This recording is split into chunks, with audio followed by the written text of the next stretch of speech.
අපි ඥාන කතා හදන්න යන්නේ. බලනම් පරක්. භෝජනික දාගන්න. සිල්ලාසිය. දාගන්නකෝ. හොඳට කලවම් කරගන්න.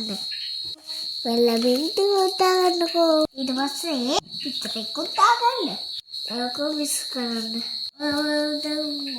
සියා කේන්ද්‍රය ආවා.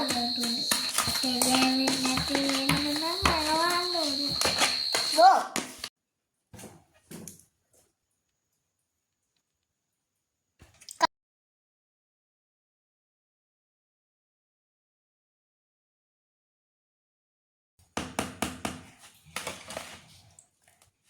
Nangla dikle halaganda biscuit. Mana biscuit dah? Cream biscuit. Mana kata? Kita mana demi? Piti ay?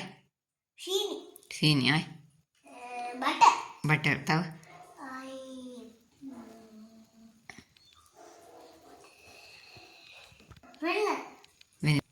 Vella dema.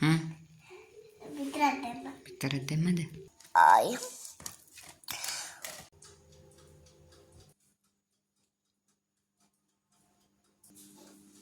මේ වගේ අතේ නොයැලෙන පදමට අනාගත්තට පස්සේ චූටි චූටි ගුලි හදා ගන්න ඕනේ.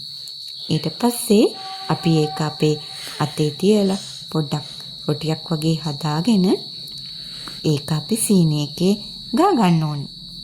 මේ තියෙන්නේ එහෙම සීනි එකේ ගාගත්ත ඥාන කතා එකක්. ඊට පස්සේ අපි බේකින් තැටියකට බේකින් පේපර් එකක් දාලා ඒක අංශක 170කට විනාඩි 10ක් ප්‍රීහීට් කරලා ඒ ප්‍රීහීට් කරපු oven එකට විනාඩි 20ක් ඥාන කතා එක දාලා තියන්න ඕනේ. ඊට පස්සේ අපිට පුළුවන් ඒක ආහාරයට ගන්න. මේ තියෙන්නේ අහසින් බබා හදන ඥාන කතා. මේ තියෙන්නේ ඥාන කතා ටික හදලා ඉවරනාට පස්සේ මේ ප්‍රමාණ වලින් ඥාන කතා 10ක් විතර හදාගන්න පුළුවන්. ඔයාලත් හදලා බලන්නකෝ.